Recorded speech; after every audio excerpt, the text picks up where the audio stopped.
Go ahead, Bob. Yeah, I definitely agree with you were saying as far as knowing exactly who you're trying to target and not trying to throw such a wide net out there and to narrow in on a specific thing. I think that's the most important part is if you in the development of the product already having an end user in mind, um, and that's kind of that's kind of how we trying to approach the branding and the strategy. Like okay, we're making this. We want to do this. Who's going to be the end user? And I feel like from different endeavors that I've done, I have overextended myself trying to throw out such a wide net. And that's the That mistake people make. Yeah. Go yeah, ahead. and that has never been. I've never seen success in that model. I make a little bit of money for a little bit of time, and then I will be burned out because I'm dealing with so many people, but at the same time, it's not enough people. If that makes sense. It does. It does. It does. And that's why with the strategy, you get what is called the end of it all. It's a 3-day workshop. You get what is called a brand brief. And this is a vital document that answers any questions that anyone might have about the company and provides a clear purpose and direction for your company and the foundation of all your branding goals. So that's all the stuff we talked about is condensed into this branding brief. So that way, whether you're doing magazine advertising, whether you're coming up with your website, you're building an app, you can always go back to this brief and make sure on track as far as who and what your brand represents. 'Cause one of the biggest challenges today for smoke shops and dispensaries is packaging and packaging design. Because this same individual that came up to us about this cannabis soap, I mean, she looked like she just took some soap and put a marijuana logo on it and shrink wrapped it.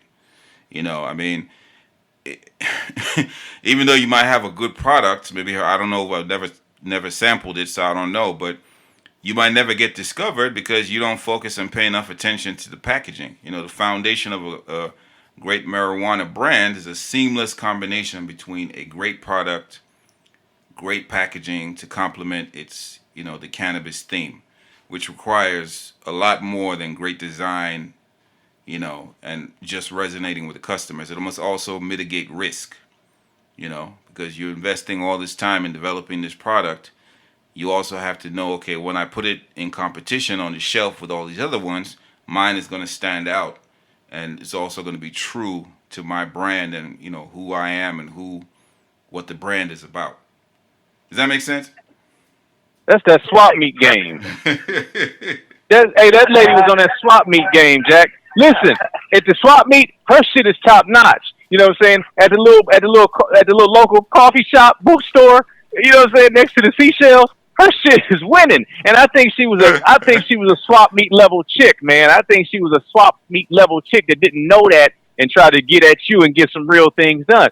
Listen, next time she calls, just tell her over there in White Oak, they got like a little swap meet. She'll be okay over there. But her shit is not ready for the nationwide distribution. But she'll be okay at that swap meet because that's swap meet shit right there. Yeah, everybody need to know what level they on. And hey, let's talk about that. You need to know what level you're on. That's right. Don't fool yourself. And if you need to be on the swap meet level for a minute, then go over there and pay your dues and learn your lessons, and then come and then level up and be aware. Don't nobody want to pay no price. Don't nobody want to pay no dues. Don't nobody want to get their hands dirty. Don't nobody want to be frustrated. Don't nobody want to struggle. Don't nobody want to fail and come back for more. Everybody want to just jump into the mainstream and they on some swap level shit. It's okay where you at. Just grow past it. And then that'll be part of your story. Hell, Bob was locked up in a dorm room. Shit. You know what I'm saying? He ain't quit.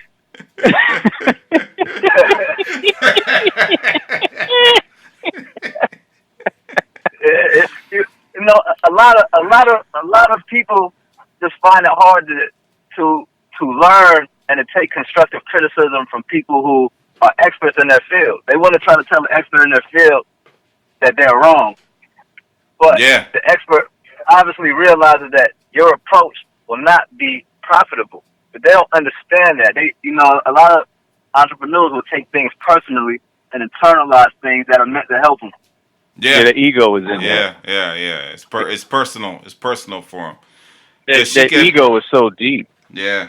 Cause she kept saying she's like, oh, I could get a graphic designer to do this. I said, okay, look, Well, bye. 45% of our Bye, brands. Felicia. Shit. Hey. That's hilarious. Well, I say, 45% of a brand's image can be attributed to, how it looks. I said, but in school, a designer is taught how to create logos and graphics and layouts and all those forms of media, but they never taught how to architect a live brand with actual clients. Nobody's teaching you that in school. So when a client approaches them, they simply just jump in and start designing shit. And the problem is, visual vocabulary, though it may look nice, but it's not rooted in any strategy. So it's not guided by any rules established in that branding brief we talked about, which is going to basically ensure they get poor results when it's placed on the market. So there's so much to branding. People just think logo and graphics, and that's not even the tip of the iceberg, when it comes to branding. It's so deep. And then with branding aside, we got the sales part, because cannabis people can't advertise in mainstream media, which I think is a double-edged sword, because on one hand it also allows you to be more laser focused, because now you're just going to advertise in things that your audience is looking at. Did you see that magazine, Bob, when we were at Spark, that guy that had that magazine called Leaf? Did you see that? I did. Yeah. You see, like magazines like that, he sends them out to, I think, dispensaries. He prints 15,000 copies or 18,000 copies or something like that, and he just sticks them in dispensaries. So okay, if you advertise in that, the people who are looking at that are interested in your product, versus if you try to put something in Penny Saver, which of course is not going to happen, or you try to put something on TV, which again is not going to happen, because right now they don't want cannabis, being promoted in the mainstream. Exactly. But that's why these sales funnels too have also, because the advertising world has completely changed, because now the day, like when I was starting out, it was get the phone book, get a piece of paper, write all the names out and numbers you wanted to call, and call them and then show up. That doesn't work anymore. Now people don't even answer their phone. Like if I don't know the number, I'm not answering the phone. Like everybody I want to talk to's number is already in my phone. So that cuts down on your reach. And everybody's been spamming everybody. You get an email, even on LinkedIn, like people just hit you up, and they'll initially like talk to you like they're trying to get to know you, but then of course it's a pitch. They're trying to sell you something. And for me, that just turns me off. I just hit block.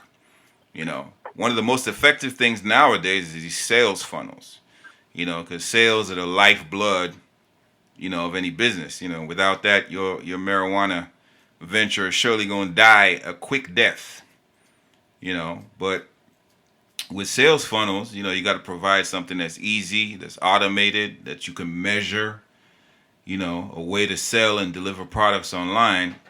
And that's why you use things like lead captures and inbound marketing, and you funnel the people to where you want them to go on the website, so that way they don't just veer off and start clicking on things. So basically, the minute they hit the funnel, you're funneling them to an offer, you're funneling them to a download or a lead capture where you can capture their email address and their name, and you can market and remarket them, ongoing.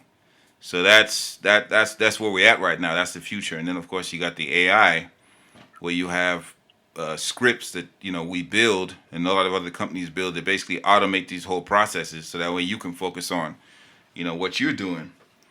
So everything now is very, very data driven. Everything now is very technology driven. And that's kind of just where the industry is going, not just cannabis, but just the whole advertising, sales, and promotion industry. So what kind of methods do you employ as far as advertising, Bob, as far as promoting and reaching people? So the way we funnel in, we pretty much start on Instagram. Okay. Then we funnel them. We got an online store. We set the online store. We have on a Facebook marketplace. Then we funnel them. We have the Shopify. So this is everything that we are. That's pretty much how our funnel goes. We get them. We target. So if we put out a new product or we have an event, we'll target the areas. In the promotion, we'll go and we'll target certain areas. Like if I'm putting out a new shirt design, I'm going to target it. And I'm going to say, okay, street fashion, cannabis culture. I'm going to focus on, Colorado, Oregon, Washington, California, DC, New York.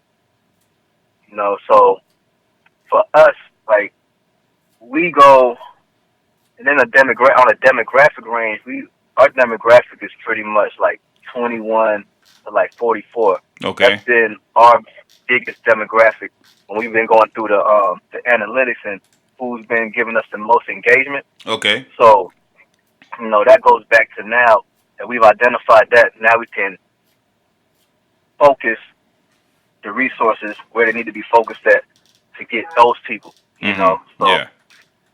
That's us. Instagram to Shopify. Okay. I like that. So as far as your content on Instagram, what kind of things do you post? Well, for the page, it's pretty much, it goes, it's like cannabis fashion and, culture and apparel, so, I'm a post things, relevant to certain news. I'm gonna post, the new album that comes out that I like. I got this one thing where I post a picture of it was a picture of Jay-Z and Spike Lee I post. So I got a hashtag Lit Life Legends. I'm just creating different hashtags.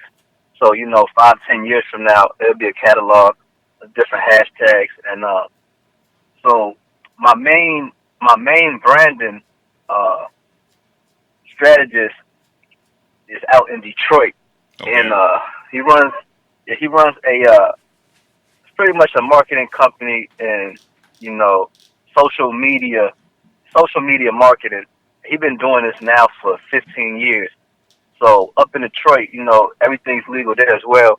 So we shifted the focus out there to doing social media marketing and brand awareness for the cannabis industry. So,